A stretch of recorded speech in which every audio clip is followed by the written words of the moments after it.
Yang Amat Kubang Krian. Terima kasih Datuk Yang Bertua. Saya ada 6 orang anak.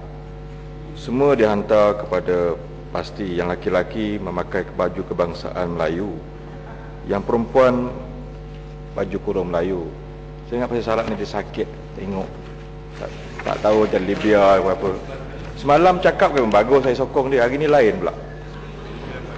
Datuk Betul, soalan tambahan saya.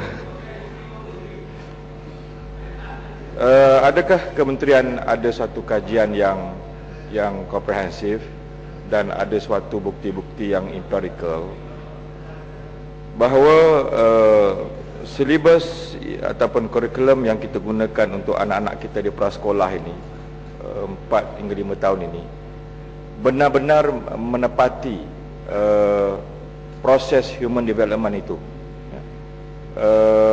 Maknanya peringkat umur yang sebegini, adakah silibus yang digunakan itu menepati?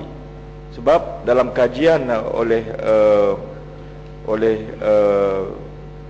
satu badan di bawah PBB bahawa tempoh ini adalah merupakan tempoh anak-anak ini bermain-main dan untuk mereka lebih mesra alam dengan persekitaran mereka.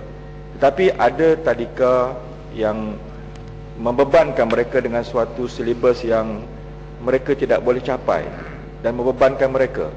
Adakah ini ada suatu kajian yang dibuat secara terperinci oleh Kementerian Pelajaran supaya ianya menepati?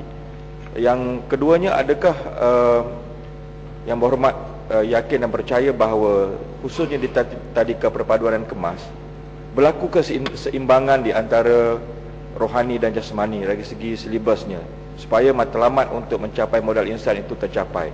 Adakah ini berlaku khususnya dalam pemantauan Kementerian Berhormat? Terima kasih. Terima kasih Yang Berhormat Kubang Krian. Saya rasa satu soalan yang sangat relevan.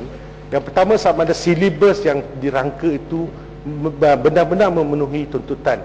Saya rasa di bawah Kementerian Pelajaran kita mempunyai satu unit khas yang mana kita menganggap ini sebagai salah satu tanggungjawab yang sangat penting di bawah inisiatif NKRA.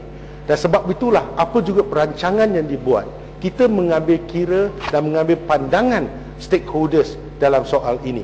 Saya memberi satu contoh. Semasa kita merangka kurikulum standard prasekolah ini, kita mengambil kira dan apa yang akan berlaku pada kurikulum standard sekolah rendah kita. Jadi di samping kita membuat perencanaan itu, kita juga mengambil kira apa yang patut kita bekalkan pada pelajar pada usia yang kecil ini prasekolah dan kesesuaiannya terhadap silibus yang kita rangka itu. Sebagai contoh, kalau dahulunya sebelum tu macam ada ujian atau peperiksaan pada prasekolah, itu memang kita tak benarkan kerana kita tidak mahu mereka dibebankan dengan, ditakut-takutkan dengan macam ada peperiksaan. Pernah kita mendapat aduan yang mana dia kata kenapa tak boleh ada peperiksaan di prasekolah, kerana kita tak nak bebankan anak itu dengan apa kaedah yang ada. Yang kedua, penyediaan kepada pelajar ini supaya mereka masuk ke alam persekolahan nanti. Saya rasa kita perlu ada satu kesinambungan supaya silibus yang ada pada sekarang merupakan kesinambungan selepas mereka memasuki tahun 1. Ini sangat penting. Apa yang telah disebutkan oleh Yang Berhormat dari segi keseimbangan rohani dan jasmani, saya rasa memang kita mengambil kira. Dan sebab itulah kalau kita lihat, kita telah memberi panduan sebagai contoh ya. Kita dari segi akademik, penguasaan dari segi bahasa Melayu, bahasa Inggeris, kita juga memberi satu tekanan yang agak penting juga kerana kita menganggap MBM, MBI itu akan bermula tahun 1. Jadi saya rasa dari segi penguasaan basicnya kita akan mulakan. Itu dari segi akademik. Dan kita juga menganggap dari segi pelajar itu pada usia yang kecil mereka perlu fun learning dan banyak lagi unsur-unsur latihan dalam kumpulan. Itu masih kita kekalkan untuk menyeronokkan pembelajaran anak-anak. Itu memang ada dalam sistem pendidikan kita dari segi jasmani dan sebagainya. Terima kasih.